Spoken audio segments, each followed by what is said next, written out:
अस्सलामुअलैकुम वरहमतुल्लाहि वबरकातुहू। अजीज़ साथियों, जैसा कि आपको मालूम है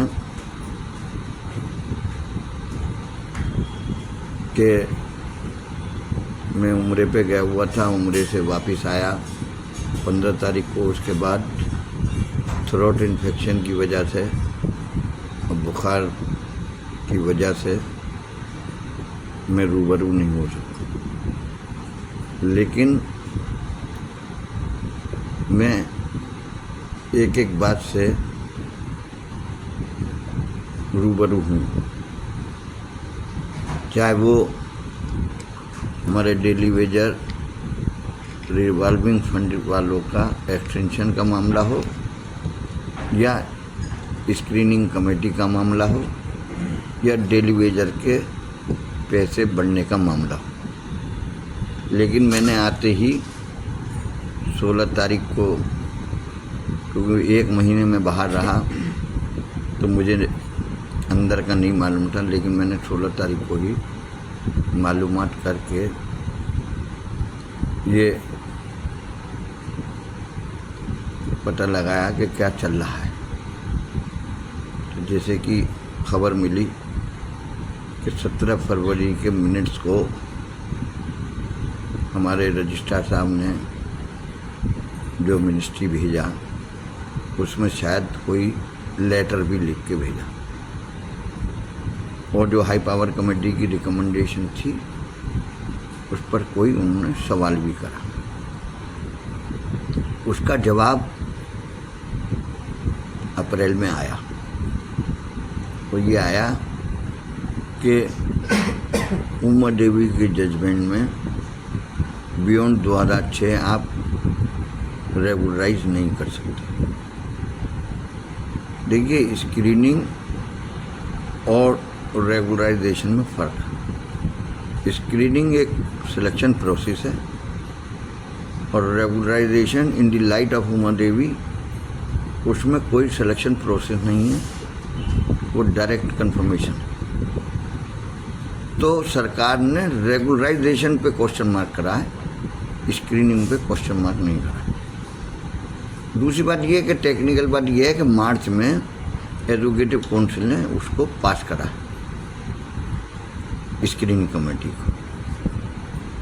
तो जब मिनट्स अप्रूव्ड नहीं हुए मार्च के और CRR गई नहीं, तो सवाल ये बनता है कि ये सवालात सरकार से क्यों किए जा रहे हैं। बहरहाल इख्तियार में हैं, हम कमज़ोर हैं, वो मजबूत हैं, हमें कोई गिला नहीं, लेकिन हमने संघर्ष करा है, संघर्ष करेंगे और सड़क से लेके अदालत तक संघर्ष करेंगे। हम पीठ दिखाने वालों में नहीं है कि हम अपने मजलूम साथियों को अकेला छोड़ दें। एक्सटेंशन की जहाँ तक बात है, पिछले एक हफ्ते से बिला नागा शहबाज साहब को भी और ताहिर साहब को भी नोट कराते रहे। जिस दिन मैडम का स्वागत चल रहा था उस दिन भी पूरी कमेटी जब गई थी तब भी ताहिर साहब को नोट करा के आई थी। उसके बाद भी रोज़, चाहे वो अमजद हो, चाहे रेहान हो, चाहे मैं हूँ, चाहे कोई भी ज्वाइंट एक्शन कमेटी का मेंबर हो, चाहे जकी भाई हो, सब लोग अपने अपने हिसाब से अप्रोच करे हुए थे। जब कल तक फाइल नहीं हुई तो फिर सुबह को हमने वसीम बाबू से कहा कि मैडम को आप बता दीजिए कि एक्सटेंशन का मामला है, फिर कोई हंगामा होगा, कोई बात हो, उससे पहले वो रजिस्ट्रार साहब से बात कर लें, हमारे रिवॉल्विंग फंड के एम्प्लॉइज़ के डेली वेजर के एक्सटेंशन के। अल्हम्दुलिल्लाह वो फाइल कल 3 बजे रजिस्ट्रार साहब ने कर दी। अभी वाई चांदर के यहाँ नहीं गई है, वाई चांदर के यहाँ वो कल सुबह को जाएगी।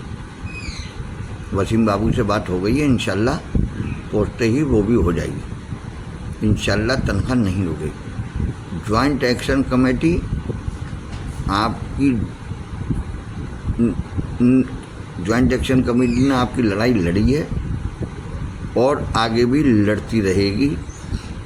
किसी भी पीड़ित को तन्हा नहीं छोड़ा जाएगा। हमारा मकसद, हमारा एम आप लोगों को राहत दिलाना है। हमारा मकसद कोई नेतागिरी करना नहीं है। जिन लोगों का मकसद नेतागिरी करने का है और जिन लोगों का मकसद घर में बंटवारा करने का है, वो आप सब जाने। फैसले आपको करने, हमें कोई नहीं करना। हमें तो जद्दोजहद करनी है और करते रहेंगे। हमारा अल्लाह जानता है और हम जानते हैं। हमने बैतुल्लाह में भी दुआ करी है, यहाँ भी मेहनत करेंगे। हमें कोई किसी के सर्टिफिकेट की ज़रूरत नहीं। व्हाट्सएप यूनिवर्सिटी पे कि गांधी साहब रिटायर हो गए, गांधी साहब सो गए, जॉइंट एक्शन कमेटी के मेंबर सारे क्या रिटायर हो गए। देखिए, एक एक बात हम आपको वाज़ेह नहीं कर सकते, इसलिए कि हम एक रणनीति के तहत आपकी लड़ाई लड़ रहे हैं। क्योंकि बात यह है कि हम ये वीडियो जो मैं बना रहा हूँ और जो शेयर करूँगा, ये वीडियो भी रजिस्ट्रार साहब के पास आपके सुनने से पहले उनके पास पहुँच जाएगी। मैं जानता हूँ, लेकिन हम जब हमारी नीति नियत साफ है, हम सिर्फ अल्लाह से डरते हैं। अल्लाह के अलावा किसी से न डरे न डरेंगे। अगर संघर्ष करना है, सड़क पे आना होगा तो आएंगे। हम बिल्कुल कोताही नहीं करेंगे। हमारा धरना पोस्टपोन हुआ है, ख़त्म नहीं हुआ है। तो इसलिए हमें कोई वो नहीं है। बस लिल्लाह अल्लाह के वास्ते मुत्तहिद रहिए, इत्तेहाद बना के रखिए। कौन क्या कह रहा है, बिल्कुल आप सब समझदार हैं। पहले तस्दीक करिए, उसके बाद फिर फैसला करिए। अगर ज्वाइंट एक्शन कमेटी आपके साथ कोई गलत कर रही है, बिल्कुल मंजर आम पे बिल्कुल नाम लेके कहिए। लेकिन अगर नहीं कर रही तो झूठे इल्ज़ामात लगा के कोई फ़ायदा नहीं, क्योंकि अल्लाह देख रहा है। फिर फैसले अल्लाह वैसे ही करेगा। इंशाल्लाह अच्छा सोचिए, अच्छा करिए और इंशाल्लाह अच्छा होगा। अल्लाह पे यकीन रखिए। स्क्रीनिंग कमेटी की जहाँ तक बात है, मुइन साहब से, मुशब्बिर साहब से, मुराद साहब से सबसे बात हो गई है। Educative council is the supreme body of the Aligarh Muslim university. और हमने तो अखबार में भी बयान दिया है इसीलिए। और मैडम से भी हमने जब मिलने गए थे यही कहा कि in the interest of institution and in the interest of employees, जहाँ पे भी ज़रूरत पड़ेगी हम आपके साथ खड़े हैं। देखिए, इशू बेस्ड पॉलिटिक्स होनी चाहिए। मैडम अच्छा काम करेंगे, हम स्वागत सत्कार करेंगे। मैडम गलत काम करेंगे, हम उसका बिल्कुल विरोध करेंगे, खुल के करेंगे। कह रहे हैं हम ये नहीं है कि बुरा का अगर वो करेंगी तो हम उन पे फिर भी माला डालेंगे। अगर बुरा करेंगी तो हम बिल्कुल मंजर आम पे उनका विरोध करेंगे, और अच्छा करेंगी तो मालाएं डालेंगे। लेकिन अभी क्योंकि मैडम ने चार्ज लिया है, मैडम भली भांति जानती हैं आपकी सारी समस्याओं को, क्योंकि वो एजुकेटिव काउंसिल में रही हैं। और मैं समझता हूँ कि मैडम हमारे लिए अच्छा ही सोचेंगी, क्योंकि हम सब एक सिस्टम की कड़ी है। अगर इस इदारे को ऊंचाइयों पर पहुंचाएंगे तो नॉन टीचिंग, टीचिंग और यूनिवर्सिटी एडमिनिस्ट्रेशन मिल के पहुँचाएँगे। और इंशाल्लाह मुझे पूरी उम्मीद है। अल्लाह हाफ़िज़।